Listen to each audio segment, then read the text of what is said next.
If you have your Bibles, if you'll turn to John chapter 11 with me this morning. These past couple weeks have been a heavy burden for our church to bear. We lost people who we call friends, honestly, who we call family. That's what we call them around here. And oftentimes it's very clear that trials can come in waves. They can just, it's not just one little thing, it can come in waves. The question is, how do you get through them without allowing them to change you for the worse? Because it can happen. It can happen. The burdens are heavy to carry. That's why they're called burdens. They're heavy to bear. But they have the potential of changing us for the worse. And it's not that we're trying to let them do that. It's just a natural thing that can happen, is you can become worn down by the trials. And there's no denying that the trials are hard. Tough times can affect people in major ways. So this morning I want to give you an absolute guaranteed way of protecting yourself from getting burned out by life. And I promise you this works. It's not a 5-step program that you have to go through or a series of classes that you have to do. I'm going to give you a 100% guaranteed way to protect yourself from getting burned out in life. And it works. It works. This way is so much better than a program to go through or classes to go through. This one works. Jesus encountered many of the same things we encounter today, but he had a secret weapon that helped him handle everything. He got through them all. And by the way, when you look at Jesus' life, I think we can all understand he did carry a lot. He carried a few burdens. We can look just right off the top of my head, a crucifixion. That's kind of a big one. You know, if you're going through a crucifixion, that's a heavy burden to bear.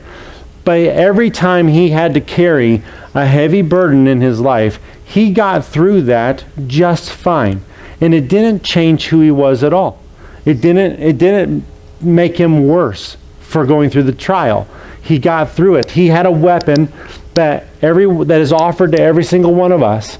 So this morning I want to tell you a story, and I want to come at it or talk about a story in the Bible, and I want to come at it from a completely different angle.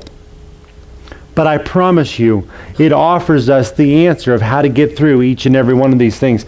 I know several of us are going through these things even right now. So how about if we could get anything, how about 100% guarantee that it doesn't have to change us for the worse, or it doesn't have to be a burden? That sounds like a good thing to come to church and get in a time like this.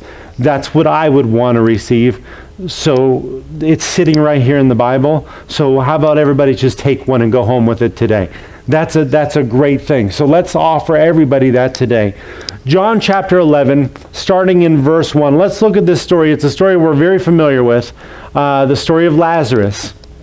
And it is a powerful love story, but it goes farther than the details of the story that we see in chapter 11 here. Jesus is the resurrection and the life. That is something we have even in the time that we're going through right now as a church. It goes farther than the circumstances we're dealing with right now. Jesus is the resurrection and the life, which means everything we're going through happened with a pause button, not a stop button. When we have to say goodbye to somebody that is saved and we know they're saved, it's just a pause button. It's not a goodbye. It's we'll catch up. We'll see you later. We're going to take care of a couple things and we'll catch up to you. That's a better version, and I love that. And it's because Jesus is the resurrection and the life, and this is the story he talks about that in. So look at John chapter 11, starting in verse 1. Now a certain man was sick, Lazarus of Bethany, the town of Mary and her sister Martha. It was that Mary who anointed the Lord with fragrant oil and wiped his feet with her hair, whose brother Lazarus was sick. Therefore the sisters sent to him, saying, Lord, behold, he whom you love is sick. When Jesus heard that, he said, This sickness is not unto death, but for the glory of God, that the Son of God may be glorified through it. Mary and Martha send for Jesus. Lazarus, their brother, is sick, and they're like, okay, we know a guy, and we need to see Jesus. We need to talk to Jesus. Their brother is not doing well, and they know that Jesus is the one that can help. When Jesus receives the news, he basically says he's going to be okay. His situation is going to be used for the glory of God. This is something that Jesus knew. Like, it's going to be all right. It's going to be okay. This whole chapter in your life right now is going to be used for the glory of God.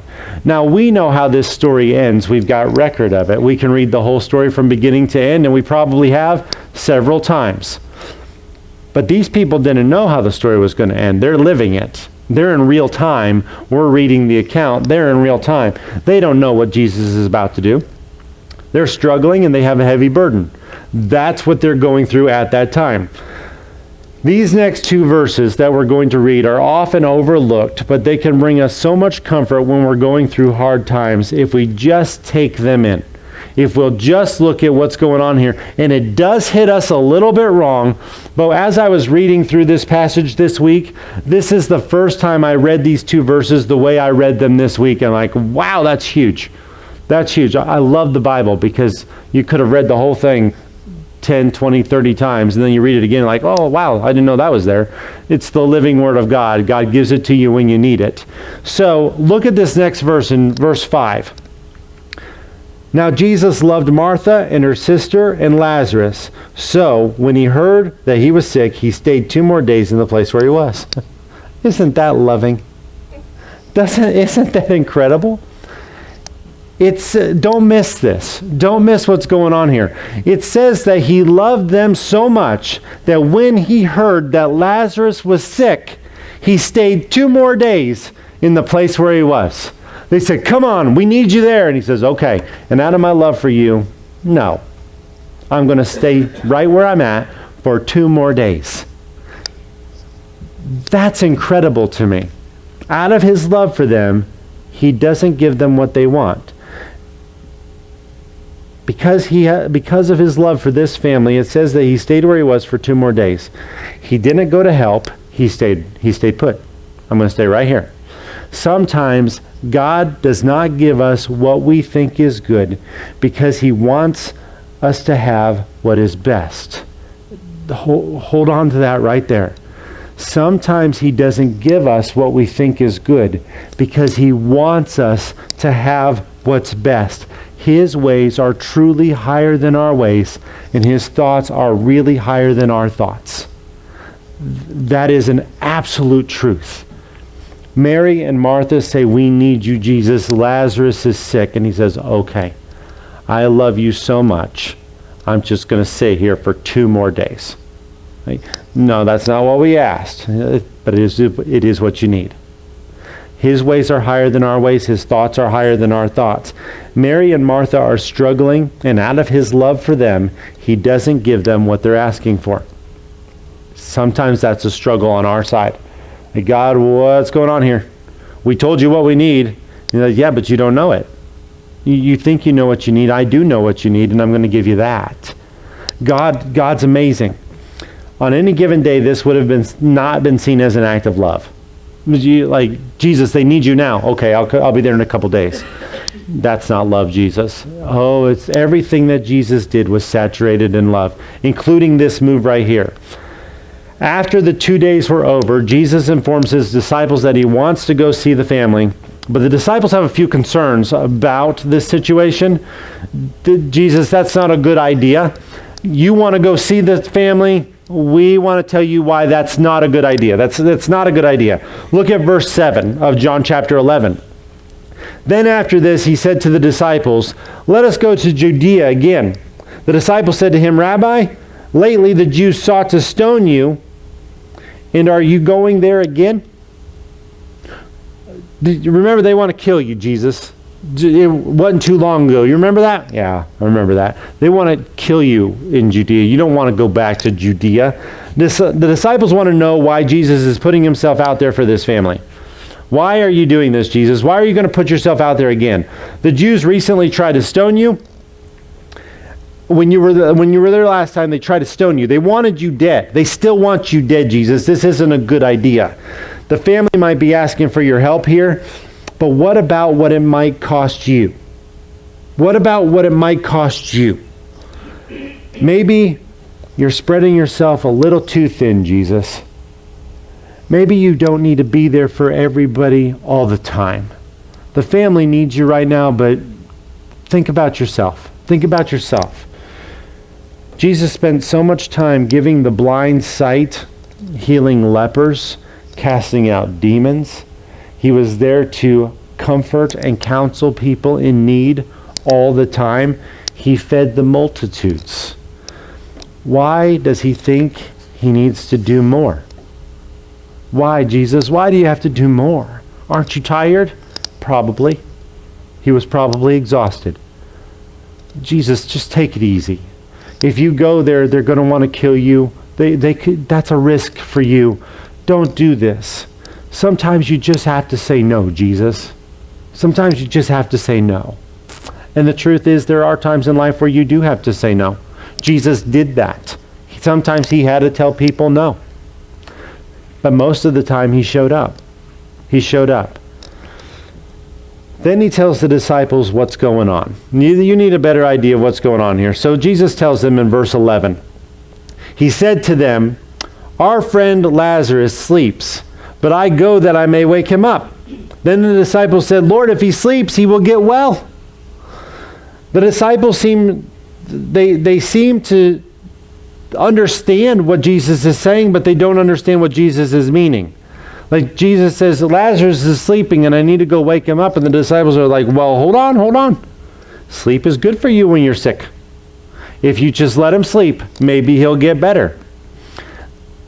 They think that this is a terrible reason for Jesus to go back. Remember, Jesus, there's a life and death situation there for you. If you go back there and you want to go to wake him up, that's your agenda. You want to go so you can wake Lazarus up. Let him sleep. Let Lazarus sleep. That way he can get well. He has a better chance of recovery if you let him sleep. That's the mindset of the disciples. He'll have a better chance of recovering if you let him sleep. On top of that, Jesus, you stand a better chance of not getting killed. See how this is a win-win for everybody? You don't go there, you don't get killed. He gets the rest he needs, and he recovers. This is actually pretty logical thinking. The disciples, they are being logical here. The disciples can't wrap their minds around why Jesus would want to do this. Then Jesus makes it a little less clear for them. Jesus did this often. Here, let me fog it up a little bit more for you here, but explain it in plain terms. Look at verse 14. Then Jesus said to them plainly, "Lazarus is dead, and I am glad for your sakes that I was not there, that you may believe. Nevertheless, let us go to him." Jesus' reason was to go wake him up. Now, a new piece of information clouds the reasoning a little bit more. He's not sleeping, guys. He's gone. Oh. Then we don't even have the reason to go to wake him up then. That's what you said you wanted to go do, is wake him up. We're not going to be able to do that. So again, Jesus, let's not go. Let's not go. This is not a good idea. Now the only reason Jesus would have to go, in their opinion, is to comfort the family. Just go comfort the family. Thomas, I do enjoy reading about the disciple Thomas. I get a kick out of this guy. Thomas realizes that there's no changing Jesus' mind. Jesus is going, guys. We're not going to stop him. So Thomas speaks up. Look at what he says in verse 16. Then Thomas, who is called the twin, said to his fellow disciples, "Let us also go, that we may die with him."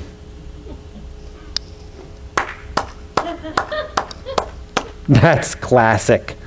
Thomas is like, well, he's going. Let's go die with him. We're not stopping him. We might as well go with him, guys.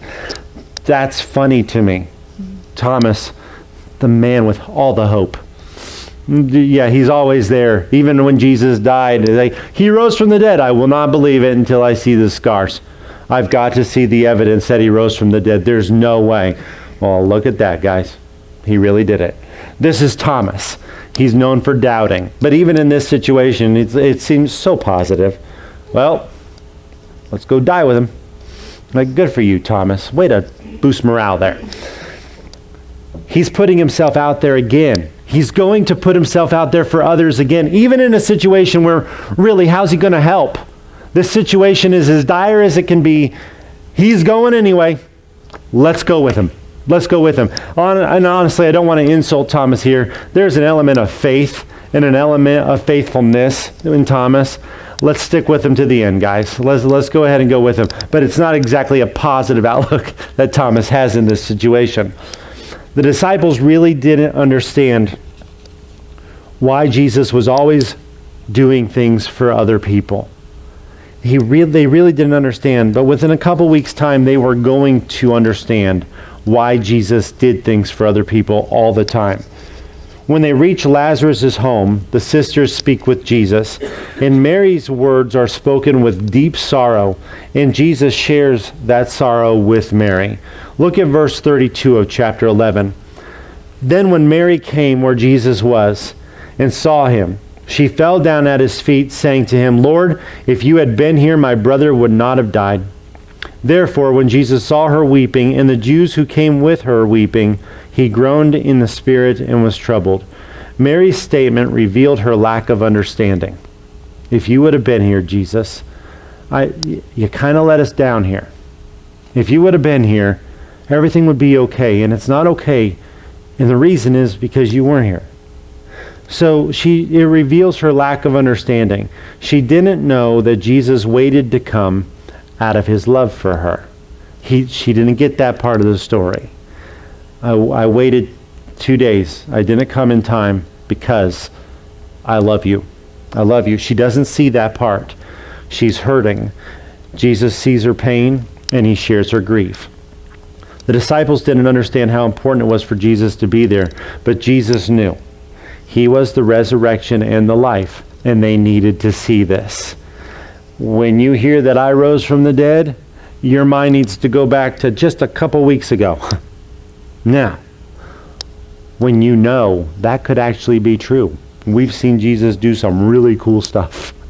You need to see that the resurrection and life is found in the person of who I am, not just stories. All the Jews who were there at the scene were about to recognize why Jesus showed up also. Look at verse 34 of chapter 11. And he said, where have you laid him? And they said to him, Lord, come and see. Here's the shortest verse in the Bible. Jesus wept. Then the Jews said, see how he loved him. Don't miss this. This is everything. Right here, this is everything. Jesus just walked into an area where the Jewish leaders want him dead. The risk is there for Jesus. His disciples tried to warn him, but he insisted that he had to go. I've got to go. I've got to be there. When everyone saw Jesus begin to weep, they all knew why Jesus was there. He was there out of love.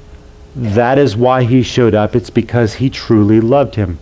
He truly loves this family, and that's why he's here. It didn't matter what it was going to cost him. It didn't matter how much sleep he was going to lose in order to make that trip. It didn't matter what it was going to do to Jesus. He was going to be there for that family. What about the risk, Jesus? I'm going to be there for that family. I'm going to be there. He was going to show up. Thomas knows. He's going to show up. He's going. We might as well go with him because he's going to show up for them. He's going to be there for them. Now we know how this story ends. Jesus goes up to Lazarus' tomb and he calls Lazarus back from the dead. Lazarus comes out and Jesus proves that he truly is the resurrection and the life. We know how that story ends. This is the event that triggered the posse. When you read the crucifixion story, this right here is what triggers the posse. We got to go get Jesus. The Jews were now trying to capture Jesus in order to crucify him. This is the story where it all launches. Lazarus rose from the dead. He brought Lazarus back from the dead. Now the Jews are not only chasing after Jesus, they want to kill Lazarus too. Why? We got to snuff out the story. We got to put an end to the story. So this is what gets the ball rolling for the whole crucifixion picture. Jesus knew that his death was going to happen very soon, so he chose to remain in hiding until that time. Look at verse 53 of chapter 11. Then from that day on, they plotted to put him to death. Therefore, Jesus no longer walked openly among the Jews. The next time the Jews would see Jesus would be in the Garden of Gethsemane when Jesus was betrayed by Judas. Other than that, Jesus stayed in hiding. And the whole time, helping people and showing up for people, even while in hiding. This betrayal of Jesus happened about 2 weeks after Lazarus was raised from the dead. It was all happening pretty quick here. That night when Jesus was betrayed, Jesus was talking with his disciples about what he had to do. He was getting ready to be arrested and crucified for their sakes. He's talking to them in the upper room about what was going to happen to him. During that conversation, he told them why he always did the things he did. Remember, the question is, Jesus, stop. Why do you always have to be there for people? Why do you always show up? You know that was risky what you did 2 weeks ago by showing up in Bethany to raise Lazarus from the dead. They could have killed you. Why are you always there for people? Why do you always show up? During this conversation, he told them why he always went the extra mile for people. He told them why he was always willing to sacrifice himself for others. Right before Jesus laid down his life as the ultimate sacrifice for their sins and for our sins, he told the disciples why he did it all. And during his conversation in the upper room, he explained everything. The next verse, the few verses that I'm going to put on the screen, I went ahead and changed things in the verse. Please don't stone me yet. Let me explain. The word abide means to live. You have an abode, your humble abode, that is the place where you live. So the word abide means to live. So in these next few verses, everywhere that it says abide, I put the word live in its place to help us open up this passage and see it really clear of what Jesus was saying here. This is what Jesus said the night before he was crucified. John chapter 15 in verse 9. As the Father loved me, I also have loved you. Live in my love. If you keep my commandments, you will live in my love, just as I have kept my Father's commandments and live in his love. These things I have spoken to you, that my joy may remain in you and that your joy may be full. This is my commandment, that you love one another as I have loved you. There is so much happening in this passage right here. There's a lot to open up here. A lot's happening. And in a minute, I'll have it put back up on the screen to explain what's going on. Do you remember all the times when Jesus was burnt out from taking care of people? Yeah, me neither. Me neither. Go ahead and read it all. You're not going to find that time when Jesus is like, okay, oh my goodness, if another person walks in. Jesus was never there. He was never at that place. You remember all the times when Jesus told people to go away because he needed a break from peopling? I don't want to people today. If I see another person, man, I don't remember those times either. I never saw that. Jesus was always serving others. His whole life, he is always serving other people. The disciples followed Jesus for 3 years, and they saw Jesus show up for one person after another. Why don't you quit? Why don't you quit, Jesus? John was one of the disciples that followed Jesus around for those 3 years. He watched Jesus. He helped one person, then he looked and like, hey, let's go over and help that guy. Do you have no quit? Why? You're there for everybody, Jesus. Don't people irritate you? Don't they frustrate you? Don't you just want to get away from people for a little bit? No. Let's go help them. Let's be there for them. Look at how John closes out his book. This is one of the disciples who watched Jesus get spread so thin, but kept getting up and going. He watched Jesus continue to do this. This is how John closes his book. John chapter 21 and verse 25. And there are also many other things that Jesus did, which if they were written one by one, I suppose that even the world itself could not contain the books that would be written. Amen. That's how John ended his book. Oh, we wrote down everything we could write down, folks, but if we could write it all down, he was there for people so often. I don't even think the world could contain the books that would be written about what Jesus did for people. He just didn't stop. He just didn't stop. We have many accounts of what Jesus did for others, but apparently that doesn't even scratch the surface. How did he do it? How was Jesus able to be there for so many people and yet never get burnt out? He actually seemed to find joy in doing it. He didn't seem to get burnt out by it. He seemed to find joy in doing it. In these next 2 verses, we get a chance to see his passion. This is the stuff that energized Jesus. This is what he came for. Luke 19:10 and Mark 10:45. Look at these verses. For the Son of Man has come to seek and to save that which was lost. Mark 10:45. For even the Son of Man did not come to be served, but to serve, and to give his life a ransom for many. Do we see it? Do we see it here? It's not what Jesus did that was so impressive. It's who he was that was so impressive. That's the impressive part about Jesus. He never did these things out of necessity or obligation. He did it out of his own character. It's who he was. It's who he was. Let's look one more time at the verse in the upper room. This is the stuff that brought Jesus joy. Let's open it up one more time. John 15, verse 9. As the Father loved me, I also have loved you. Live in my love. If you keep my commandments, you will live in my love, just as I have kept my Father's commandments and live in his love. These things I have spoken to you, that my joy may remain in you, and that your joy may be full. This is my commandment, that you love one another as I have loved you. The reason Jesus never got burnt out by ministering to people is because he absolutely loved doing it. It was who he was.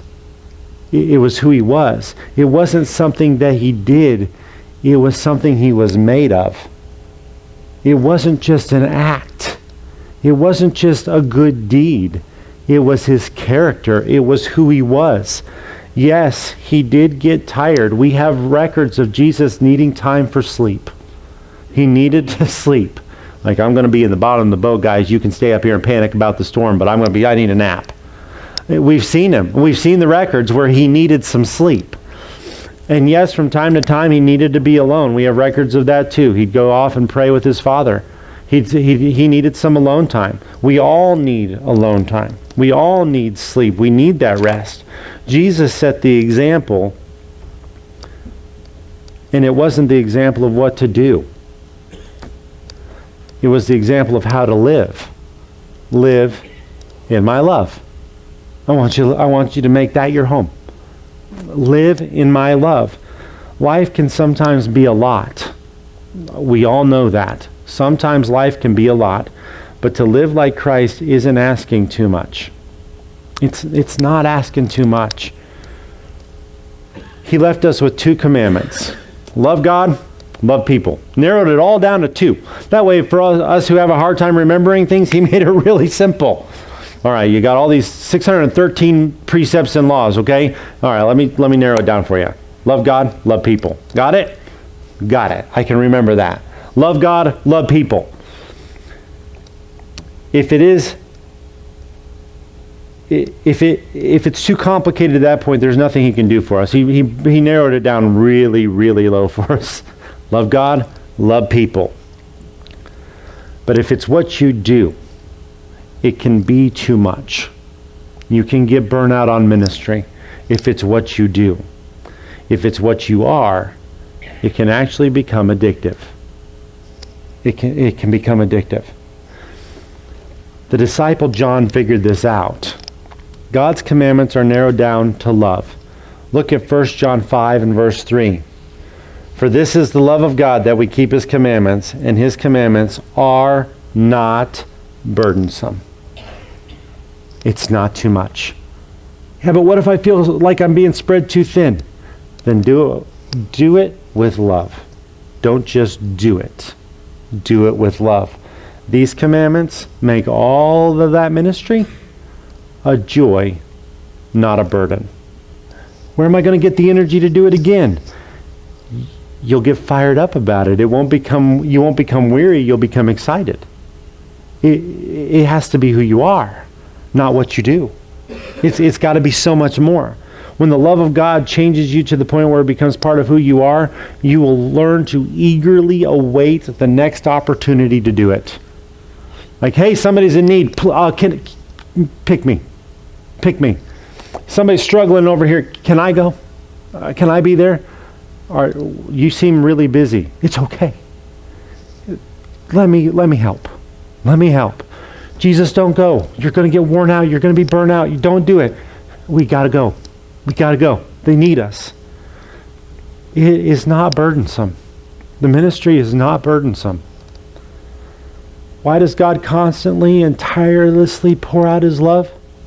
The answer is not, it's just what he does. The answer is this. It's super simple. Look at 1 John 4 and verse 8. This is it. God is love. He's not just loving. He is love. It's who he is. Aren't you tired of all you do? It's not what I do, it's who I am. How do you get tired of that? How do you get tired of that? He loves because it's part of his character. This is what he wants us to apply to our character. I want you to live in my love. Can you do that? Live in my love. God never told us to act loving. He told us to be loving. I want you to live there. I want you to make this your home. Anyone can act for a certain period of time. We all know that. Anybody can put on an act, put on a show for a certain period of time. You can display what seems to be the greatest act of love there is, and you will still be falling short if it doesn't come from a heart of genuine love. You can get burnt out. Paul the Apostle figured this out and wrote it down with powerful language. 1 Corinthians chapter 13 and verse 3. Though I bestow all my goods to feed the poor, and though I give my body to be burned, but have not love, it profits me nothing. The act is not the goal. Love is the goal. It's who we are, not what we do. It can't be just acts of what we do. It's got to be our makeup. It's got to be who we are. It has to be who we are. It has to be who we are. If love is just something you do, then you will eventually get burned out when you realize that it can be a really thankless job from time to time. Wait, I give and I give and I give and I love and I love and I love. Some people get mad and I hardly ever get a thank you. I'm done. I'm done. Then all you were doing was being loving. But if it's who you are, then it doesn't need thanks. It doesn't need gifts. It doesn't need recognition. It just needs to be shown from you. Not in return, it just needs to be shown. Jesus loved and died for all of mankind, even though he knew the majority of people would never want him. He didn't love so he could get something in return. He loved because that's who he was, praying that they would reach out to him and receive that love. But it was still their choice. It was his joy to love people. He said to live in his love. Live in my love. Why?